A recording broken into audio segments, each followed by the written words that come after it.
नमस्कार। अर्थशास्त्र के इस वीडियो लेक्चर में आप सभी का हार्दिक स्वागत।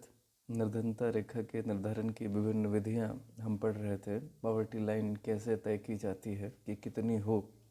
तो इसमें हमने जाना था कि दादा भाई नौरोजी ने जेल में रहने वाले कैदी जो थे उनके ऊपर कुछ अध्ययन किया था। जो भोजन उन्हें दिया जा रहा था उनकी बाज़ार कीमतों का मूल्यांकन कर उन्होंने ये जानने का प्रयास किया था कि बच्चों और वयस्कों की जो जनसंख्या है उनके द्वारा जो भोजन का उपभोग हो रहा था, जो उनके निर्वाह के लिए आवश्यक भोजन था, उसमें उन्होंने 3/4 का फार्मूला का उपयोग करते हुए ये तय किया था कि कितना एक वयस्क को भोजन के तौर पे प्राप्त करना चाहिए। तो इसको इन्होंने भारित औसत माध्य के आधार पर तय किया था और इसी को इन्होंने निर्धनता रेखा माना था। ये कल आपने पढ़ा था। आज हम पढ़ने वाले हैं प्रभावी उपभोग मांग और न्यूनतम आवश्यकता अनुमान दल। दरअसल प्रभावी उपभोग मांग का मतलब है कि इफ़ेक्टिव कंजप्शन डिमांड और मिनिमम नीड। ये इस प्रभावी कंजप्शन जो मांग है, जो डिमांड है, और इसकी जो न्यूनतम आवश्यकता अनुमान है, इसके लिए एक स्क्वाड गठित किया गया था स्वतंत्रता प्राप्ति के पश्चात योजना आयोग के द्वारा। ये 1962 में एक अध्ययन दल बना था। स्टडी करने के लिए एक टीम बनी थी, ऐसे कह लीजिए। 1989 में एक और दल बना जिसका नाम था प्रभावी उपभोग मांग और न्यूनतम आवश्यकता अनुमान कार्यबल। तो ये 1962 में बना, फिर 1969 में बना। इसमें लोगों की मूलभूत आवश्यकताओं को ध्यान में रखा गया। इसके अतिरिक्त 89 में, 1989 में, यानी कि 1962 में, फिर 1979 में, देन इन 1989 एंड इन 2005 इनमें भी एक इसी तरह की टीम्स का गठन टाइम टू टाइम किया गया। इन टीमों के द्वारा समय समय पे ये फाइनली तय किया गया कि गांव के क्षेत्र में रहने वाले लोगों के लिए 2400 कैलोरी प्रतिदिन और शहरी क्षेत्र में रहने वालों के लिए 2100 कैलोरी से कम ऊर्जा उपभोग करने वाले लोग निर्धन कहलाएंगे, और इस मानक से ऊपर जीवन यापन करने वाले लोगों को गैर निर्धन माना जाएगा। तीसरी एक जो विधि थी वह थी प्रतिमाह उपभोग व्यय विधि। इसमें यह था कि बेसिकली ये जो आपकी कैलोरी विधि थी उसी के विस्तार के रूप में इस उपभोग विधि को देखा जाता है। इस विधि में प्रतिमाह न्यूनतम उपभोग व्यय की राशि का एक मौद्रिक मूल्य तय कर दिया गया, कैलोरीज नहीं, मौद्रिक मूल्य की महीने में लगभग कितना आप उपभोग करेंगे खुद के ऊपर, तो आपको गरीब नहीं माना जाना चाहिए। तो इसमें महत्वपूर्ण बात ये थी कि जब इसे तय किया गया तो इसमें भी अलग अलग वर्षों में थोड़ा सा काम हुआ। अगर मैं आपको थोड़ा सा डिस्कस करने की कोशिश करूं, दरअसल ग्रामीण क्षेत्रों में 2004-05 में ये 446.68, 2009-10 में ये 673 रुपये और 2011-12 में ये 816 रुपये रखा गया। शहरी में आप देख सकते हैं कि 578, क्योंकि शहरों में थोड़ी सी महंगाई है तो कैलोरीज शहरों में कम हुआ करती थी, लेकिन खर्चा जो था वह शहरों में ज़्यादा है, तो यहाँ पे आय जो है वो थोड़ी सी ज़्यादा रखी गई। आय मीन्स प्रतिमाह उपभोग के व्यय थोड़े ज़्यादा रखे गए। ठीक है। 2014 में, ये 2011 तक हो गया, 2014 में रंगराजन जी की अध्यक्षता में एक कमेटी बनी और इसने दरअसल 2011-12 के आधार पे जो ग्रामीणों के लिए 972 रुपये और शहरी लोगों के लिए 1407 रुपये का निर्धारण निर्धनता के रूप में इन्होंने तय किया। मतलब 2011-12 का आधार वर्ष ले लिया गया, बेस ईयर ले लिया गया, लेकिन अध्ययन ये 2014 में हुआ। ठीक है। मतलब अगर ग्रामीण क्षेत्रों में 2011-12 में 816 पहले थे तो अभी कितने होने चाहिए? 972। और शहरी क्षेत्रों में अगर ये 1000 थी तो अभी कितना होना चाहिए? 1407 रुपये। ठीक है। हमारे सरकार निर्धन परिवारों की पहचान के लिए प्रति व्यक्ति मासिक उपभोग व्यय ही उपयोग में लाती है। इसे हम monthly per capita expenditure method बोलते हैं, लेकिन इसको परिवार की आय के द्योतक के रूप में भी प्रयोग करती है। ठीक है। मतलब ये परिवार की आय, जैसे प्रति व्यक्ति कितना यूज़ कर रहा है तो उसी के आधार पे परिवार की आय का भी अनुमान लगाया जाता है। लेकिन विभिन्न विद्वानों का मानना है कि यह विधि बहुत उपयुक्त विधि नहीं है। क्यों नहीं है? पहली बात ये इसलिए कि इस विधि द्वारा अति निर्धन और अन्य निर्धनों के बीच में कोई अंतर नहीं हो पाता है, पहली बात। ठीक है। दूसरी इसकी कमी यह है कि मुख्य रूप से भोजन और कुछ चुनी हुई वस्तुओं पर व्यय को आय का प्रतीक कैसे माना जा सकता है?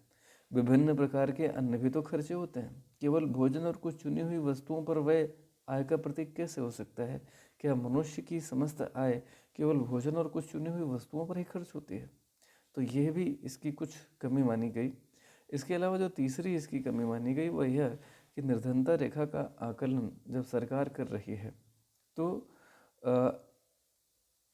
इसके द्वारा सरकार से सहायता प्राप्त करने वाले सभी व्यक्तियों के समूह का निर्धारण तो आप कर लेंगे, ठीक, लेकिन सबसे अधिक सहायता की आवश्यकता किस व्यक्ति को है इसका निर्धारण आप नहीं कर पाएंगे। यानी वही कमी है कि आप अतिशय निर्धन कौन है, अति निर्धन कौन है और सामान्य निर्धन कितने हैं, और ऐसे जो कैजुअल निर्धन है, कभी कभी यदा कदा निर्धन तक की लाइन के नीचे जाने वाले लोग हैं, अनिश्चित निर्धन जिन्हें कहा गया था, यह अस्थायी निर्धन।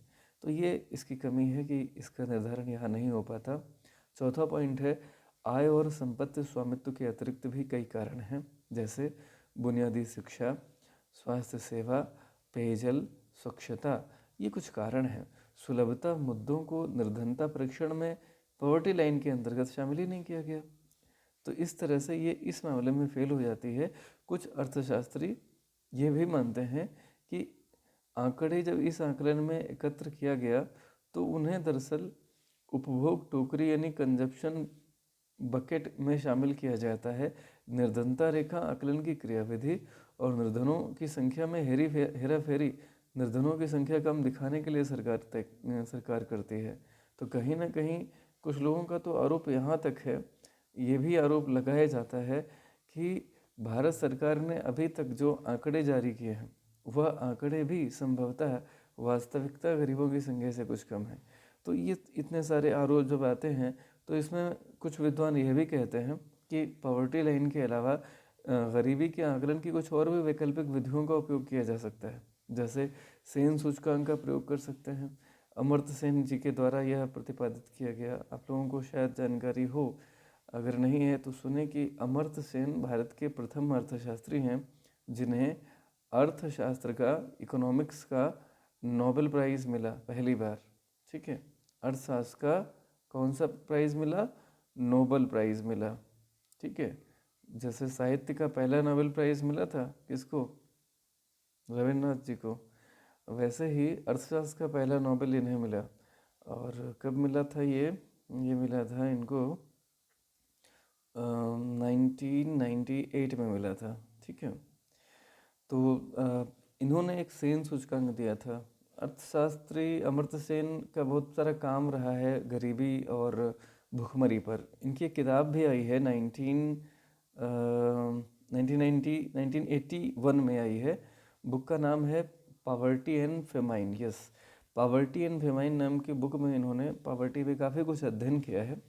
तो सेन सूचकांक उसी से है, उपलब्ध हुआ है। सेन सूचकांक अमर्त्य सेन जो द्वारा प्रतिपादित है, विद्वान कहते हैं इनके द्वारा जो स्टडी हुई है, सेन सूचकांक का इन्होंने प्रतिपादन किया है, तो इसका उपयोग किया जा सकता है। इसके अलावा निर्धनता अंतराल सूचकांक का भी उपयोग किया जा सकता है। वर्गित निर्धनता अंतराल, ये तीनों विषय आगे की कक्षाओं में आप विस्तार से अध्ययन करेंगे। अभी फ़िलहाल आप इनका नाम जानें कि कुछ विद्वान ये कहते हैं कि पॉवर्टी लाइन की जगह पे सेन सूचकांक, निर्धनता अंतराल सूचकांक, वर्गित निर्धनता अंतराल, इनका उपयोग किया जा सकता है। आइए भारत में निर्धनता की जानकारी अब हम प्राप्त करते हैं। भारत में निर्धनों की संख्या का आकलन, जो कि निर्धनता रेखा से नीचे के जनानुपात यानी कि लोगों के अनुपात के द्वारा होता है, विश्व के निर्धनों की कुल जनसंख्या का 5वां भाग भारत में निवास करता है। यानी पूरी दुनिया में कितने देश हैं? 200 से अधिक देश। और उस पूरे 200 से अधिक देश में से जितने गरीब हैं, कुल मिला करके सारे गरीबों का 1/5वां हिस्सा, आपको पता है ये कुल गरीबों का अकेला 20% भारत में निवास करता है। ये बड़ी संख्या है, ठीक है। रिपोर्ट ये कहता है कि भारत की 300 मिलियन जनसंख्या अपनी मूलभूत आवश्यकताओं को पूरा करने में सक्षम नहीं है। अब 300 मिलियन का मतलब आप सब लोग जानते हैं, ये होता है लगभग 30 करोड़। तो भारत सरकार तो लगभग 22 करोड़ का आंकड़ा 2011 में अपनी जनगणना में भारत सरकार ने दिया। लेकिन कुछ रिपोर्ट्स जो अंतर्राष्ट्रीय अन्य संस्थाओं द्वारा दी जाती हैं, उनका ये कहना है कि यह भी संभव है कि भारत में लगभग 30 करोड़ जनसंख्या ऐसी है जो कि अपनी मूलभूत आवश्यकताओं को पूरा नहीं कर पाती। और यही आरोप कुछ अन्य अर्थशास्त्री जो भारतीय हैं वह भी लगाते हैं कि भारत सरकार ने जानबूझ के इस तरह से निर्धनता रेखा को तय किया कि गरीबों की संख्या कम दिखाई जा सके।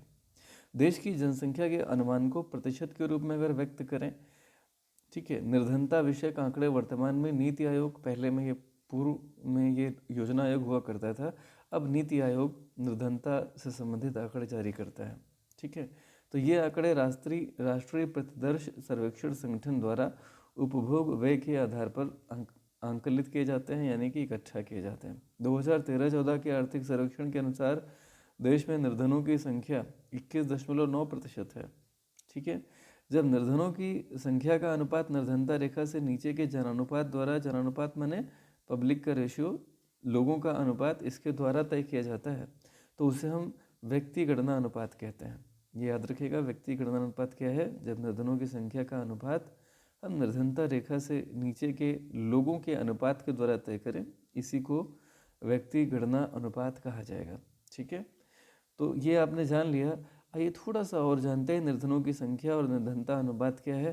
तो ये अगर आपको मैं हल्का सा बताऊं तो निर्धनों की संख्या और निर्धनता अनुपात वर्ष 1973 और 2012 की अवधि में भारत में निर्धनों की संख्या तथा जनसंख्या में उनका अनुपात दिखाया गया था।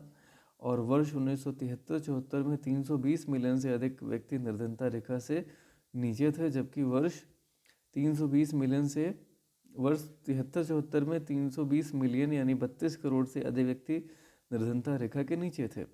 वर्ष 2011-12 में यह जनसंख्या कम होकर 270 मिलियन रह गई, अर्थात 27 करोड़ रह गई। आनुपातिक दृष्टि से वर्ष 1973-74 में कुल जनसंख्या की 55% जनसंख्या निर्धनता रेखा से नीचे थी। 11-12 में यह अनुपात 22% समथिंग हो गया, ठीक है। देश में निर्धनता की निरपेक्ष संख्या की तुलना में यह अनुपात बहुत धीमी गति से नीचे आ पा रहा है। यानी कि अगर देखा जाए तो जिस गति से हम आगे बढ़ रहे हैं उस गति से निर्धनता रेखा के नीचे देश की आबादी का जो प्रतिशत है वह 1 अंक का रह जाना चाहिए था, लेकिन अभी तो ये 2 अंक से भी ज़्यादा है। यानी कि 2 अंक का मतलब ये है कि 10 से ऊपर 10 का 2 गुना है। 1 अंक यानी कि 9% समथिंग रह जाए,